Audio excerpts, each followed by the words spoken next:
Assalamualaikum warahmatullahi wabarakatuh. Kembali lagi dalam mata kuliah komunikasi bisnis. Kali ini kita akan membicarakan mengenai bagaimana caranya mengorganisasikan pesan bisnis. Oke, kenapa kadang pesan disampaikan, pesan yang kita buat itu tidak terorganisasi dengan baik ya? Ada beberapa hal yang menyebabkan hal itu terjadi ya. Pengorganisasian pesan tidak berjalan dengan baik. Pertama, bertele-tele. Jadi kemudian kalimat yang bertele-tele terlalu panjang, terlalu jauh. Kemudian justru tidak memasukkan pesan yang penting. Poin kedua, pesan-pesan yang harus disampaikan tidak tertera atau tertera tapi tidak disampaikan dengan kalimat yang baik sehingga tidak sampai kepada si penerima. Kemudian menyajikan ide-ide secara tidak logis, ide-ide disampaikan terlalu tidak nyambung atau tidak bisa diterima oleh logika dan kemudian tidak ada informasi penting yang tercantum di dalam pembahasannya, pembahasan di dalam suatu pesan. Oke, mengapa? Maka dari itu ya, untuk mencegah hal-hal ini, hal-hal menyebabkan pesan jadi tidak tersampaikan dan baik, itu dibutuhkan pengorganisasian pesan. Adapun manfaat dari pengorganisasian pesan antara lain adalah mempermudah tugas komunikator. Komunikator itu bisa Anda sendiri yang menjadi komunikator sebagai pembuat pesan, bisa juga orang lain. Nah, baik untuk diri sendiri maupun orang lain, kalau misalnya pesannya lebih terorganisasi, kita melakukan pengorganisasian pesan, komunikator yang menyampaikan itu akan lebih mudah, lebih tahu apa yang harus disampaikan, lebih tahu poin-poin yang harus ditekankan, dan sebagainya. Kemudian ada juga untuk mempermudah audiens menerima dan memahami pesan. Oke, kalau misalnya pelaksanaan di organisasi ada baik, komunikator bisa menyampaikan dengan tepat, audiens pun bisa lebih cepat menerima dan memahami pesan, sehingga pada akhirnya bisa menghemat waktu. Pesan bisa tersampaikan dengan tepat, audiens menerima, dan memberikan feedback yang baik ya. Kalau pesan tidak terorganisasi dengan baik, ada kemungkinan pesannya disampaikan secara lama, tidak ditangkap audiens, sehingga harus dijelaskan ulang lagi, sehingga banyak waktu yang terbuang dari situ. Oke, ini hal-hal yang perlu diorganisasikan ya, hal-hal yang perlu diperhatikan dalam pengorganisasian pesan. Pertama, subjek dan tujuan dari pesan tersebut harus jelas ya. Subjek pengirimnya Anda, kemudian apa yang mau dibahas, tujuannya harus jelas. Kemudian semua informasi yang tercantum di dalam pesan harus berhubungan dengan subjek dan tujuan. Ide-ide juga harus dikelompokkan dan disajikan dengan logis ya. Jadi semua informasi, jadi pertama tadi ya, pesan dan subjek dan tujuannya jelas, kemudian informasi yang disampaikan ya berhubungan dengan subjek dan tujuan. Informasi-informasi tersebut, ide-ide dalam informasi tersebut ya, dalam informasi yang disampaikan dalam pesan itu harus dikelompokkan dan disajikan dengan cara yang logis. Dan tentunya semua informasi yang penting harus sudah tercakup ya. Ini perlu diperhatikan dalam mengorganisasikan pesan. Jadi pastikan sudah tahu subjek dan tujuannya, kemudian informasinya harus saling berhubungan dengan tujuan dan tujuan.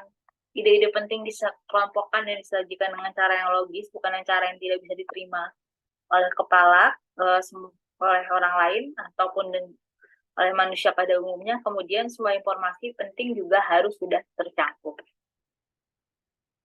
Oke, pengorganisasian pesan ya.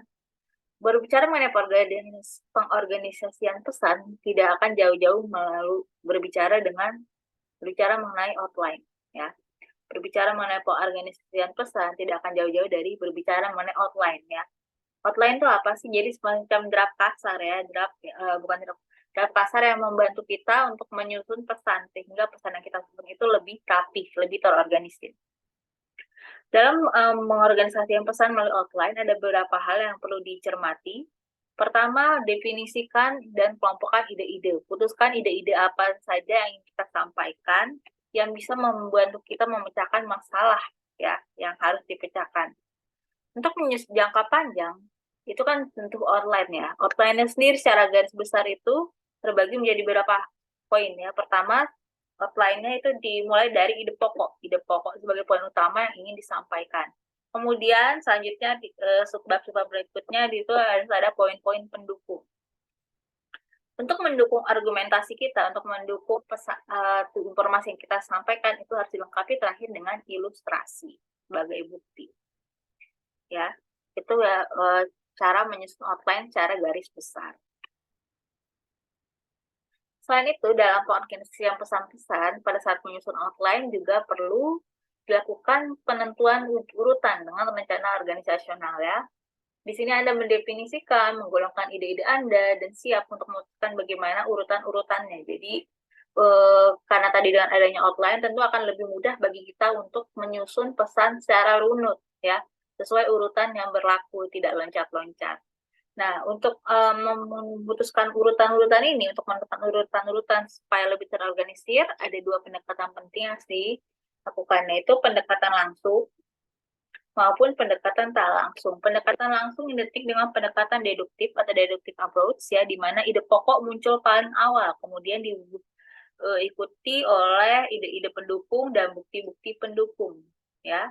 Pendekatan ini cenderung untuk mendapatkan reaksi positif atau menyenangkan dari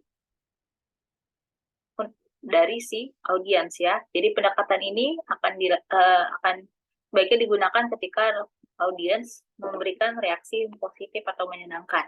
Selanjutnya ada pendekatan tak langsung, indirect approach atau induktif. Di sini kita sajikan dulu bukti-bukti pendukung, poin-poin pendukung, baru masuk ke ide utamanya. Pendekatan ini akan lebih cocok disajikan jika misalnya audiens memberikan reaksi yang negatif dari awal pertama kali pesan disampaikan, ya. Oke, kemudian pengorganisasian pesan, ya. Berbicara mengenai pesan, perlu di sini diperhatikan pendekatan dasar diterapkan baik dalam pesan-pesan singkat maupun pesan-pesan formal ataupun panjang. Ya, jadi pendekatan dasar pengorganisasian pesan bisa melalui pesan singkat, memo dan surat, ataupun pesan-pesan panjang yang formal, laporan, usulan, presentasi di dalam satu organisasi. Untuk memilih antara kedua alternatif tersebut, mau panjang atau mau pendek dan singkat, atau mau panjang dan formal, harus menganalisis dulu bagaimana reaksi audiens terhadap maksud dan tujuan Anda sampaikan, ya. Jadi kadang kita menyampaikan pesan untuk kepada atasan, tentu perlu lebih untuk pesannya disampaikan dalam bentuk formal dan panjang. Sementara untuk selama rekan kerja, terutama untuk ide-ide yang singkat, ya, untuk singkat itu bisa melalui memo, ya, atau surat-surat yang cenderung singkat dan tidak formal.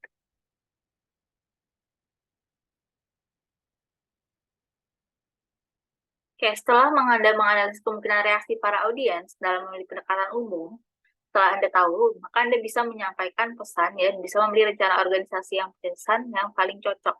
Bisa dilakukan dengan direct request, pesan-pesan rutin good news atau goodwill, pesan-pesan bad news, dan pesan-pesan persuasif. Direct request yaitu jenis atau pesan disampaikan, penyampaiannya langsung pada poin yang dituju, ya, tadi, ya, direct request, ya. Dapat berbentuk surat maupun memo, misalnya Anda tertarik membeli suatu produk baru, Anda ingin mengetahui berapa mengenai kualifikasinya, harganya, Anda bisa langsung mengirim pesan memo pada penjual, ya, misalnya untuk menghubungi Anda bila barang yang Anda mau ada, dan kemudian informasi-informasi yang Anda butuhkan bisa disampaikan. Kemudian ada pesan-pesan rutin atau good news atau goodwill. Ini jika Anda memberikan informasi rutin sebagai bagian dari bisnis Anda atau bagian dari organisasi Anda. Para audiens kemungkinan sudah jadi netral karena ini pesanan disampaikan secara rutin terus-menerus. Misalnya mengumumkan penurunan harga atau menyampaikan undangan rapat, ya, pada teman sejawat, audiens, dan sebagainya. Kemudian ada pesan-pesan bad news.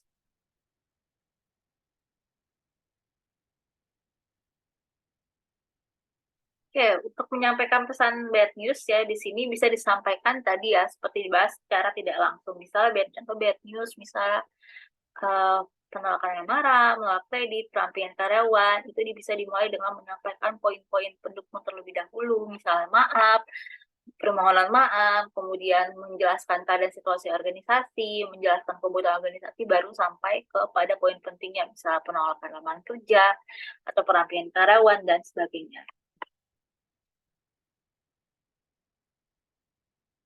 Oke, kemudian penyampaian pesan secara tak langsung bisa dilakukan juga untuk pesan-pesan persuasif dengan catatan audiens memang kelihatan tidak tertarik terhadap pesan yang Anda sampaikan, ya. Misalnya untuk melakukan penagihan pinjaman, penjualan produk, pendekatan dilakukan dengan persuasif. Anda bisa membuka pikiran audiens dengan persuasif sehingga mereka dapat memahami fakta yang ada. Oke, contohnya misalnya kalian membuka website gitu. Saya jelas buka website penjualan biasanya tidak langsung diarahkan kepada barang yang dijual. Misalnya pesan terlebih dahulu atau mendapat email penjualan biasanya tidak langsung diarahkan kepada barang yang dijual, tapi dilakukan dulu serangkaian pesan yang persuasif, narasi yang persuasif yang menggerakkan emosi Anda sehingga Anda merasa butuh barang tersebut. Sehingga Anda tergoda untuk membeli barang tersebut. Baik, itu materi mengenai pengorganisasian pesan.